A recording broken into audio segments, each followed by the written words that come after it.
Olá, meus amores! Tia Lorena mais uma vez gravando uma aula de história. Nós vamos continuar falando sobre o patrimônio brasileiro e, inclusive, hoje a gente vai falar um pouco mais sobre o patrimônio brasileiro dos indígenas. E aí, você sabe que patrimônio é esse? O que é que os índios deixaram de patrimônio pra gente? Então, nós vamos saber a partir do estudo desse capítulo. Vamos começar? Já vou falando em primeira mão, que é interessante que você pegue o seu marcador para você estar marcando os pontos principais, tá certo? Porque vai ser super importante na resolução da sua atividade. Como vimos, para se contar parte da história de um povo, não é necessário que o local tenha uma grande construção. Outro exemplo disso é a Cachoeira da Onça, ou Cachoeira Lauretê. Tia Lorena, por quê? Na cidade de São Gabriel da Cachoeira, no estado do Amazonas. Observa a imagem, gente. A Cachoeira da Onça é considerada sagrada a várias etnias indígenas que habitam na região. Vocês vão já descobrir por quê. Lembrando que é um patrimônio histórico, tá? Essa cachoeira é considerada sagrada por 14 etnias indígenas que moram na região, perto dos rios Uaupés e Papuri. Ao todo, são mais de 30 mil pessoas. Esses povos acreditam que suas etnias surgiram ao redor das cachoeiras, que é a paisagem de vários mitos tradicionais.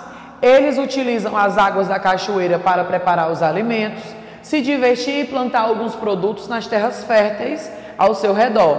Ela passou a ser considerada um patrimônio, agora que é interessante,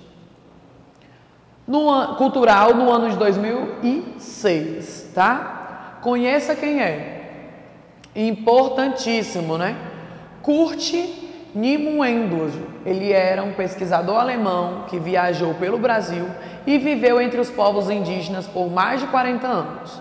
O nome original dele é Kurt Unkel, mas mudou o nome após ser batizado por indígenas Apocucuvag, Guarani.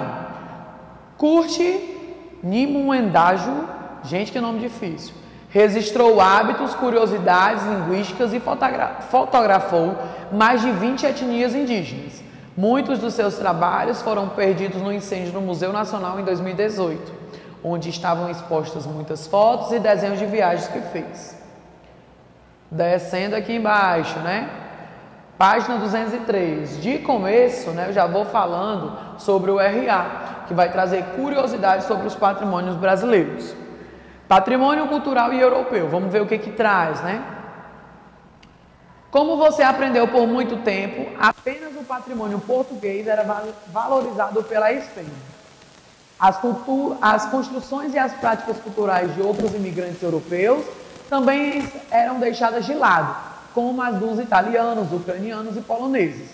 Isso ocorria porque esses imigrantes normalmente eram camponeses, muito pobres, e não construíam grandes igrejas e edifícios. Para quem não sabe ou para quem não lembra, um dos patrimônios culturais históricos dos portugueses era a questão das igrejas. Com a lupa na mão. A partir dos anos de 1850, muitos imigrantes europeus vieram para o Brasil. O que é que você vai pensar? Tia Lorena, eles trouxeram muitas coisas? Trouxeram sim. Uma das coisas que eles trouxeram é algumas culturas que tem aqui hoje. A partir dos anos de 1900, chegaram também imigrantes asiáticos. Eles eram extremamente pobres, fugiam da fome e viviam no Brasil uma oportunidade de melhorar de vida. Atualmente, ainda existem imigrantes que vêm ao Brasil por vários motivos. Fugido de guerras, da pobreza e de perseguições políticas. Pesquise um grupo que imigrou para o Brasil na atualidade e existe algumas informações abaixo indicando o motivo de sua vinda. Você pode estar pesquisando aí na internet para estar justificando.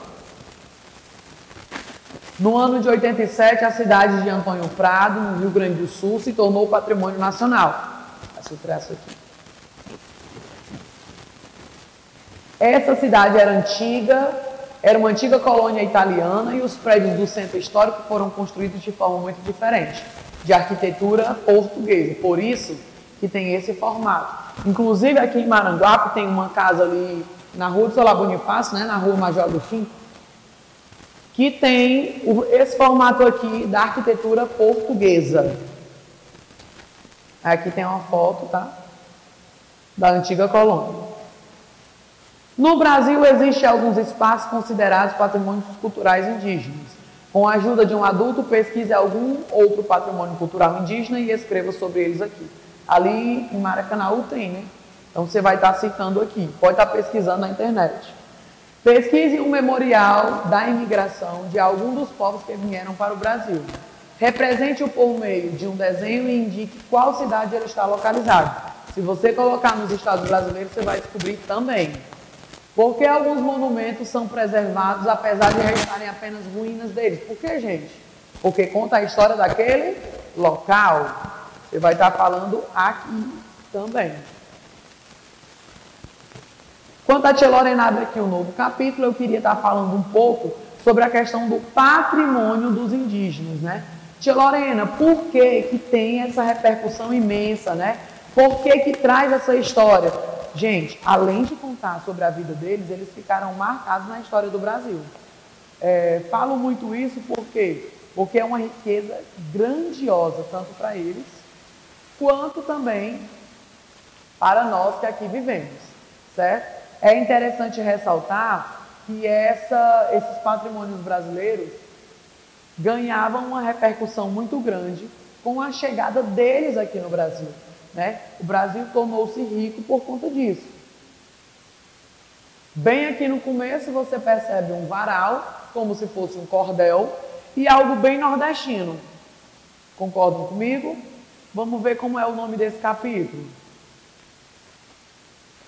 Celebrações e saberes da cultura popular. Posso incluir o cordel? Com certeza, né? Neste capítulo você vai conhecer um pouco mais sobre o patrimônio cultural e imaterial do brasileiro. Conversa vai. A literatura de cordel é um patrimônio imaterial do Brasil? A gente já sabe que é. Você já leu um cordel? Claro, né, gente? Conversa bem. A literatura de cordel, os poemas são rimados e os desenhos são típicos da cultura nordestina. Você sabe por que a literatura de cordel é considerada um patrimônio imaterial? Por quê, gente? Imaterial é o quê? É os saberes, né? Por que a literatura de cordel é considerada um patrimônio imaterial? Você vai estar colocando a sua opinião aqui. Bens brasileiros no patrimônio mundial. Vamos ver o que diz aqui. Patrimônio imaterial é a forma de celebrar, criar, fazer e se expressar. O cordel, ele traz isso? Com certeza, né? Passe o traço aqui. Deixa eu voltar, pronto, até aqui. Esses aspectos são impalpáveis, eu não posso pegar. Porém, os objetos que são utilizados para essas práticas, como os instrumentos musicais, são considerados parte do patrimônio imaterial. Por isso, músicas, ofícios e celebrações populares são exemplos de patrimônio imaterial. Nos últimos anos, alguns bens de cultura popular brasileira têm sido incluídos na lista de patrimônio imaterial da humanidade. Samba de roda e recôncavo baiano. Quando pensamos em samba, logo vem na cabeça a imagem do carnaval, blocos de rua e grandes desfiles das escolas de samba. Passe o traço aqui. No entanto, essa prática cultural vai além do carnaval. O samba de roda tem origem na Bahia e pode ser realizado em festas religiosas do catolicismo popular e de regiões afro-brasileiras. Por quê? Catolicismo, primeira religião, né? O samba de roda foi considerado patrimônio nacional em 2004 e patrimônio da humanidade em 2008. Samba de roda tem algumas regras. Os participantes devem estar em círculos, aqui tem até exemplos, cantando e batendo palmas de referência, não tocando os pandeiros e violas. As coreografias são variadas. No centro da roda devem ter 1 ou 2 dançarinos que alternam com as pessoas do círculo. Embora homens e mulheres da dança, a maioria dos participantes são mulheres. Bem aqui no RA tem um videozinho super interessante, tá? E para fechar, vou falar um pouco dessa página. Vale a pena conhecer. As danças gaúchas são realizadas no Rio Grande do Sul. Essas danças são acompanhadas de gaitas e muitos dançarinos e músicos começavam a treinar desde criança. O livro Borghetinho, A História do Menino Gaiteiro, apresenta a história de Renato Borghetti, um músico gaúcho importante na manutenção da tradição musical do sul do país. Com esse livro é possível conhecer a parte do patrimônio cultural gaúcho. Digo para vocês que ainda não li, mas se tiver oportunidade falarei dele. Arte Cuzica. Tia Lorena, de onde é isso, A pintura corporal dos indígenas, aqui tem o nome dos indígenas, habitantes do norte do Amapá, se chamava Cuzivara.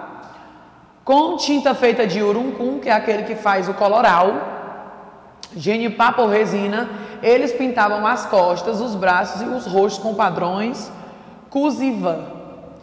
As crianças são ensinadas a fazer esses desenhos e é uma tradição que passa de geração para geração. Não há significado religioso nessas pinturas para esses indígenas, eles são desafios. Eles se esforçam para não respingar tinta, fazer linhas e ângulos retos e é preciso a tinta mais brilhante. Essa pintura também representa o humor e os sentimentos dos Vajapi. Quando um membro da aldeia morre, os indígenas pintam o corpo de padrão de luto.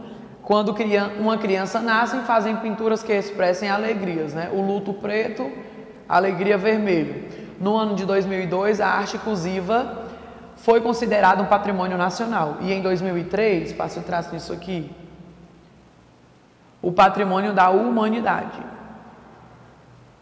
Deixa eu voltar. Pronto. Até aqui. Foram criados centros para realizar pesquisa e tirar fotos dos Vajampi, registrando a cultura e a tradição desse povo em livros escritos em português e na própria língua deles.